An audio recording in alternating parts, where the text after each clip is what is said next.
Hello everyone, hope you all are doing well. हमने अपनी पिछली वीडियो में 8th स्टैंडर्ड का second B chapter history portion का स्टार्ट करा था, the growth of nationalism, American war of independence. इसमें हमने पढ़ा था कि जब अमेरिका को डिस्कवर करा गया कोलंबस के द्वारा 1492 में, तो कैसे डिफरेंट कंट्रीज़ अमेरिका की तरफ मूव होती हैं अपने ट्रेड रिलेशंस इस्टेब्लिश करने के लिए। तो वो धीरे धीरे जो इंग्लैंड है वो क्या करता है, इन एरियाज़ को अपनी कॉलोनीज़ में कन्वर्ट कर लेता है। फिर बहुत सारे रीजंस होते हैं कि जो अमेरिकन वॉर ऑफ इंडिपेंडेंस शुरू हो जाती है, जिसमें हमने पढ़ा था कॉजेज़ में mismanagement, economic exploitation, then 7 year war, जिसमें अमेरिकन रिसोर्सेज को बहुत मिसयूज़ करा गया था ब्रिटेन के द्वारा। फिर हमने पढ़ा था इमीडिएट कॉज। इमीडिएट कॉज का मतलब होता है कि इमीडिएट आफ्टर, उसके बाद जो वॉर शुरू हो गई, ठीक है। उसमें हमने पढ़ा था sugar act, stamp act, then finally हमने पढ़ा था डिक्लेरेटरी एक्ट। अभी हम पढ़ेंगे कि जब हमने पढ़ा कि इन सब रीजंस की वजह से अमेरिकन ब्रिटेन के ख़िलाफ़ हो गए और उन्होंने वॉर डिक्लेयर कर दी, तो वो जो रेवोल्यूशनरी वॉर हुई तो उसका क्या रिज़ल्ट निकला, कैसे America as a United State of America बना, तो ये सारा कुछ आज हम इस वीडियो में पढ़ने वाले हैं। सो let us start with. So revolutionary war का टाइम पीरियड है 1775 से लेके 83 मीन 1783 तक। एंड इस टाइम पीरियड को क्या बोला जाता है, अमेरिकन रेवोल्यूशन टाइम पीरियड, ठीक है, कि जब अमेरिका में रेवोल्यूशन आया था अपनी इंडिपेंडेंस को लेने के लिए। तो क्या होता है, ब्रिटेन और अमेरिकन जो नॉर्थ अमेरिका के एरियाज़ हैं, जो कह लो कि इंग्लैंड के कॉलोनीज़ बन चुके हैं, ये नंबर में 13 थे। तो 13 नॉर्थ अमेरिकन कॉलोनीज़ हैं जो ब्रिटिशर्स के अंडर हैं, उनकी गुलाम हैं। तो इन्होंने क्या करा, वॉर शुरू कर दी है अमेरिकन कॉलोनीज़ ने मिलके इंग्लैंड के ख़िलाफ़। तो यहाँ पे जो पिक्चर दी हुई है, ये पिक्चर है उन पर्सन्स की जो कॉन्टिनेंटल कांग्रेस के मेन बंदे हैं। तो ये 5 है। इन्होंने क्या करा था, मिलके United states declaratory means America की इंडिपेंडेंस के लिए United states declaration of independence बनाया था, और टाइम पीरियड था 4 जुलाई 1776। और इनमें से जो मेन पर्सन है जिसने ड्राफ्ट करा था मेनली, वो था थॉमस जेफरसन। तो ये उस कॉन्टिनेंटल कांग्रेस के मेन 5 पर्सन्स की पिक्चर है, ठीक है। तो इन्होंने एक तरह से प्लान कर लिया कि हम अमेरिका को इंडिपेंडेंट करवा के कैसे इसको एक इंडिपेंडेंट कंट्री के तौर पे बनाएंगे। जस्ट लाइक कि जब इंडिया ब्रिटिशर्स का गुलाम था, कॉलोनी था, तो उस समय भी बिफोर आर इंडिपेंडेंस, तो यहाँ पे हमारा भी कॉन्स्टिट्यूशन फॉर्म करने का प्रोसीजर शुरू कर दिया गया था कि कैसे हम जस्ट लाइक अमेरिका कैसे हम इंडिपेंडेंट होएंगे, कैसे हम अपना कॉन्स्टिट्यूशन बनाएंगे, कैसे अपनी गवर्नमेंट रन करेंगे। तो सिमिलरली, क्योंकि अमेरिकन्स को तो हम इंडिया से बहुत पहले इंडिपेंडेंस मिल गई थी, इवन हमें तो इन्होंने इंस्पायर ही करा है इंडिपेंडेंस लेने के लिए। तो इन्होंने भी अपना ऐसे एक डिक्लेरेट मीन्स अपनी इंडिपेंडेंस के लिए एक ड्राफ्ट तैयार कर लिया था। Okay, so let us start. Second Continental Congress appointed George Washington as commander in chief. तो इन्होंने क्या करा, अपनी एक आर्मी बना ली, उसका नाम रख दिया कॉन्टिनेंटल आर्मी। जैसे हमने पिछले पेज पे देखा ना कि कॉन्टिनेंटल कांग्रेस ने ड्राफ्ट करा था उनका मीन्स अमेरिकन इंडिपेंडेंस को डिक्लेयर करने के लिए, जहाँ कह लो उनका एक तरह का ड्राफ्ट कर लिया कि कैसे वो लोग काम करेंगे, कैसे इंडिपेंडेंस के बाद वो अपनी कंट्री को रन करेंगे। तो उन्होंने क्या करा, अपना एक कमांडर इन चीफ अपॉइंट करा, नाम है जॉर्ज वॉशिंगटन। तो जॉर्ज वॉशिंगटन लीड करेगा इनकी आर्मी को अगेंस्ट द ब्रिटिशर्स। वॉर कब शुरू होती है, अप्रैल 1775 में। उस समय समर सीजन चल रहा होता है, तो वॉर शुरू हो जाती है for the sake of their independence. किस किस के बीच में हुई है, बिगनिंग में कौन है, 2 कंट्रीज़ हैं, एक है इंग्लैंड और दूसरी तरफ अमेरिका की 13 कॉलोनीज़ हैं। Then in the year of 1778 जो फ्रांस है, अभी हमने बिगनिंग में पढ़ा था ना कि जो फ्रांस है वो भी अमेरिकन कॉलोनीज़ की तरफ मूव हुआ था after the discovery of America. और फ्रांस के साथ इंग्लैंड की ऑलरेडी वॉर्स चल रही थी, 7 ईयर वॉर में इन्वॉल्व रहा, क्योंकि इनके बीच में कंपटीशन चल रहा था कॉलोनीज़ का, ज़्यादा से ज़्यादा लैंड पोर्शन को अपने कब्जे में लेने का।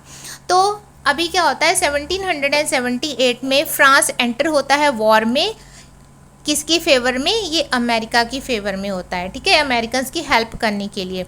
तो जब फ्रांस एंटर हो जाता है वॉर में अमेरिका की हेल्प के लिए, तो उस समय क्या हो जाता है, अमेरिका की जो विक्ट्री है, जो जीत है, वो एक तरह से कंफर्म हो जाती है। देन बाय जून 1776 जो रेवोल्यूशनरी वॉर शुरू हुई है वो पूरे स्विंग पे है, मीन्स पूरे जोश पे है, और इंडिपेंडेंस के बिल्कुल करीब पहुंच चुके हैं। मीन्स ब्रिटिशर्स को, ब्रिटेन को लगभग कंफर्म हो चुका है कि अभी उनको अमेरिकन को इंडिपेंडेंट करना ही पड़ेगा।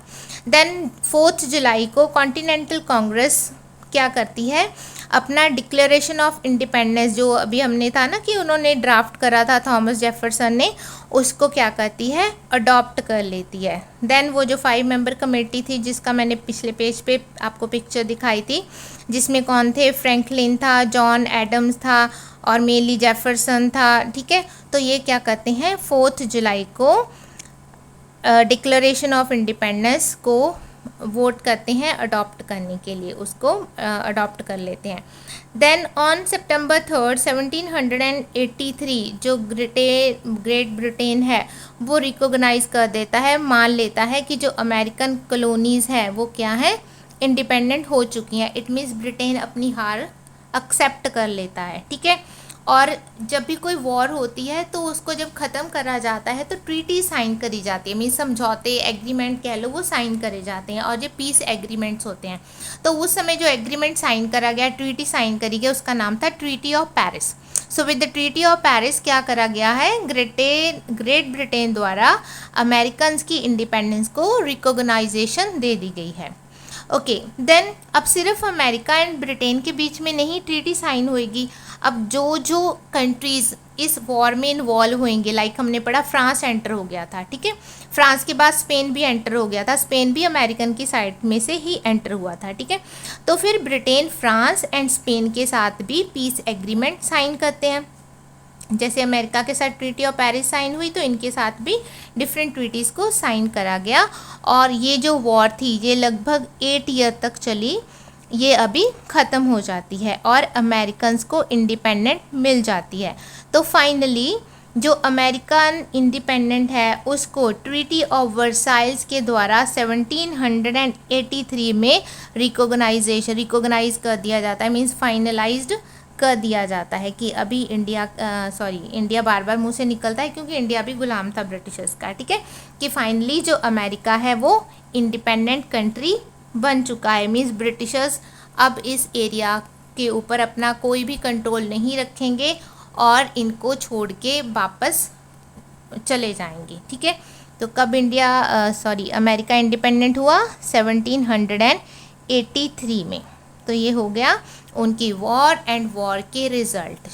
तो वॉर में यहाँ पे कभी कभी क्वेश्चन आ जाता है कि who entered in this war with the favour of America, जहाँ from the American side which countries entered in this war. तो आपने 2 कंट्रीज़ के नाम लिखने हैं, एक फ्रांस है और दूसरा है अपना स्पेन, ठीक है। ये 2 कंट्रीज एंटर हो जाते हैं वॉर में, और जब फ्रांस एंटर होता है वॉर में तो लगभग फाइनल ही हो जाता है कि अमेरिका अब जीत ही जाएगा।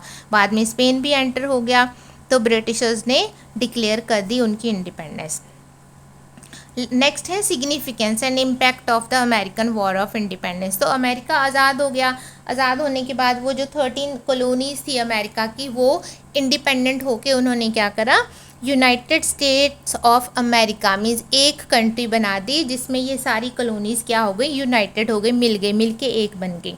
तो जब अमेरिका तो बन गया अभी यूनाइटेड स्टेट्स ऑफ अमेरिका, इसका इम्पैक्ट क्या पड़ा, किस किस के ऊपर पड़ा। तो सबसे पहले हम पढ़ते हैं impact birth of United states of America. तो पहला इम्पैक्ट क्या पड़ा कि जो अमेरिकन कॉलोनीज़ थी अब वो क्या बन गई हैं, यूनाइटेड स्टेट्स ऑफ अमेरिका बन गई हैं।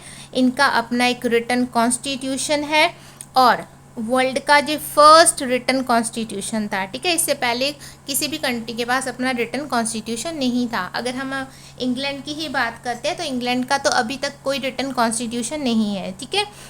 रिटन कॉन्स्टिट्यूशन किस किस का है, वैसे तो बहुत सारी कंट्रीज़ हैं, तो हम अपनी जो वेल नोन कंट्रीज़ हैं उनके नाम लेते हैं। तो अमेरिका का अपना रिटन कॉन्स्टिट्यूशन है और ये वर्ल्ड का फर्स्ट रिटन कॉन्स्टिट्यूशन बना। इंडिया का अपना रिटन कॉन्स्टिट्यूशन है और ये वर्ल्ड का लेंथीएस्ट रिटन कॉन्स्टिट्यूशन है, ठीक है। सिमिलरली तो ये शुरुआत हो जाती है रिटन कॉन्स्टिट्यूशंस की after this American victory. Okay, अभी ये तो हो गया कि अमेरिका इंडिपेंडेंट हो गई है और ये यूनाइटेड स्टेट्स बन चुकी है, इनका अपना रिटन कॉन्स्टिट्यूशन है। उसके अलावा क्या होता है कि American industry got a big boost. अब हमने पहले ही पढ़ा था कि जो अमेरिकन थे वो डेवलपमेंट चाह रहे थे, प्रोग्रेस चाह रहे थे। अब उनके ऊपर जितनी भी रुकावटें थी, जितनी भी रिस्ट्रिक्शंस लगाई गई थी इंग्लैंड वालों की तरफ से, वो तो ख़त्म हो गई। तो अब अमेरिका की जो इंडस्ट्री है उसको ग्रोथ करने से कोई नहीं रोक पाएगा और वो ग्रोथ शुरू हो गई। देन है इम्पैक्ट ऑन इंग्लैंड। तो इंग्लैंड के ऊपर भी तो इम्पैक्ट पड़ेगा। अब यहाँ पे क्या है, नेगेटिव इम्पैक्ट पड़ेगा। क्यों नेगेटिव पड़ेगा? क्योंकि इंग्लैंड तो हार गया है, उसके हाथ से एक वो एरिया जो बहुत प्रॉफिट दे रहा था वो छीन चुका है, तो नेगेटिव इम्पैक्ट पड़ेगा।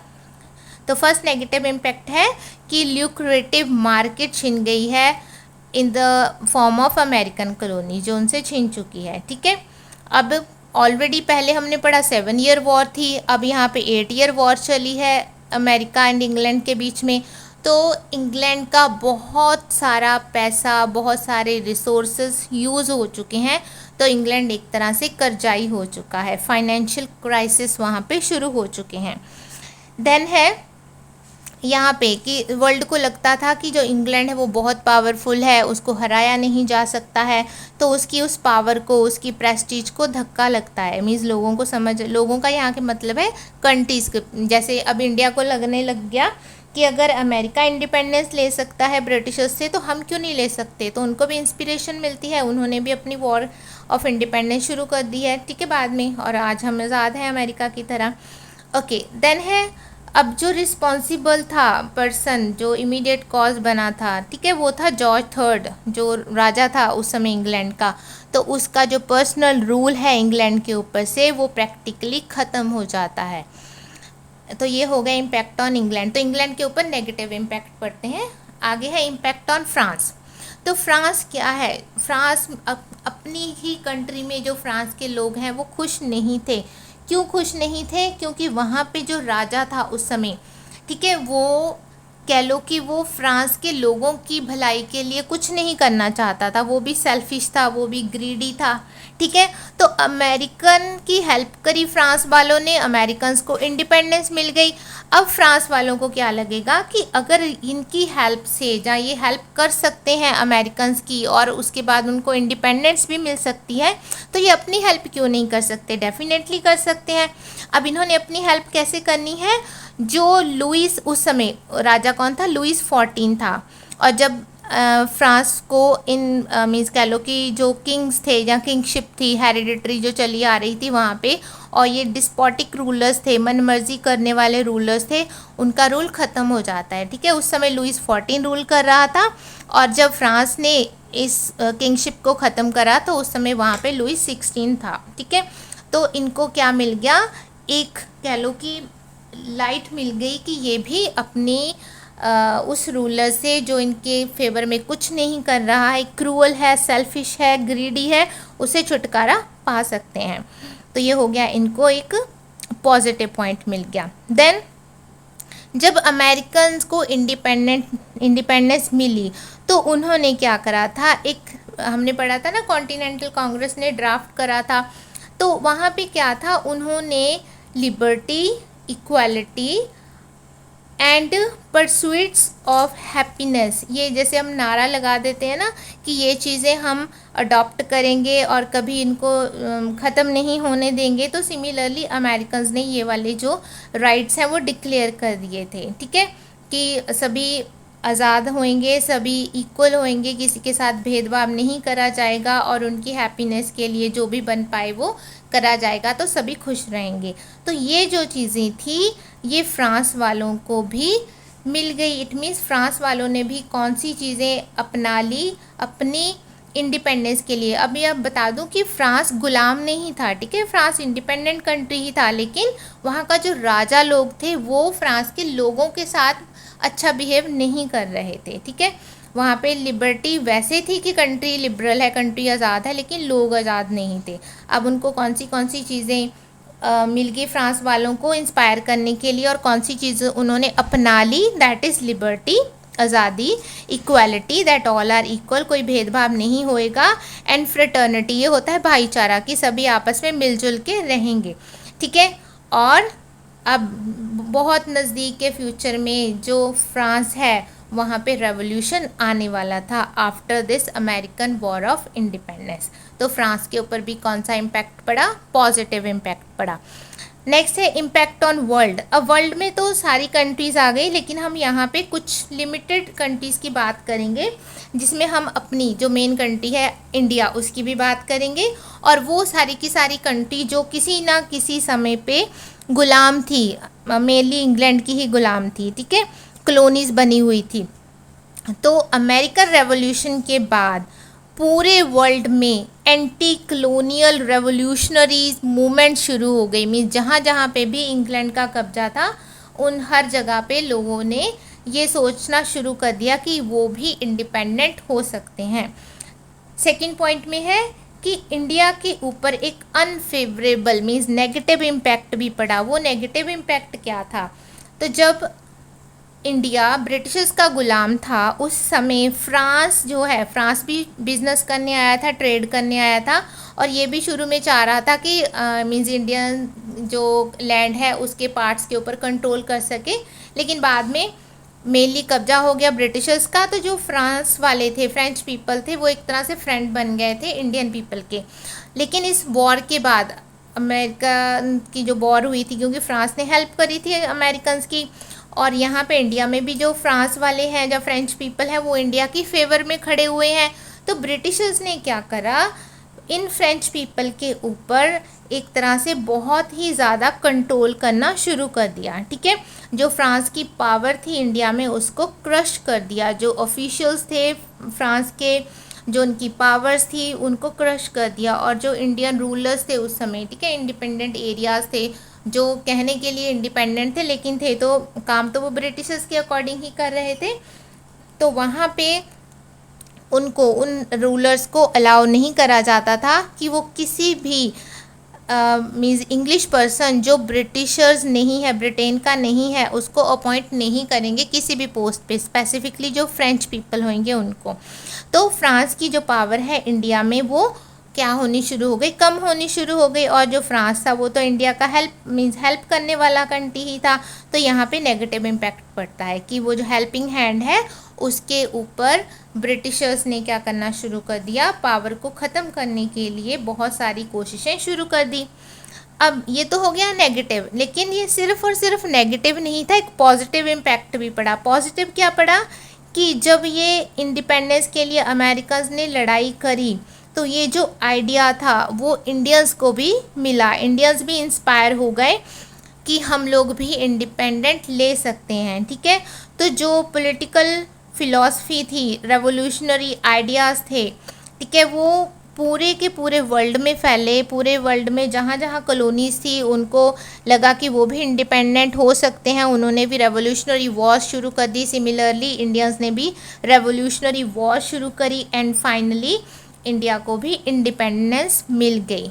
तो जो इम्पैक्ट है अमेरिकन वॉर ऑफ इंडिपेंडेंस का, उसका जो एरिया है बहुत ब्रॉड है, पूरे वर्ल्ड के ऊपर उसका इम्पैक्ट पड़ा, और स्पेशली पॉजिटिव ही पड़ा। इंग्लैंड के ऊपर नेगेटिव पड़ा, वेदर इंडिया के ऊपर नेगेटिव पड़ा था बिगनिंग में, लेकिन वो भी बाद में कन्वर्ट हो गया पॉजिटिव में, ठीक है। तो ये चैप्टर हमारा डन हो चुका है। मिलते हैं नेक्स्ट वीडियो में नेक्स्ट चैप्टर के साथ। Till the time watch the video, like, share and subscribe. Have a good day.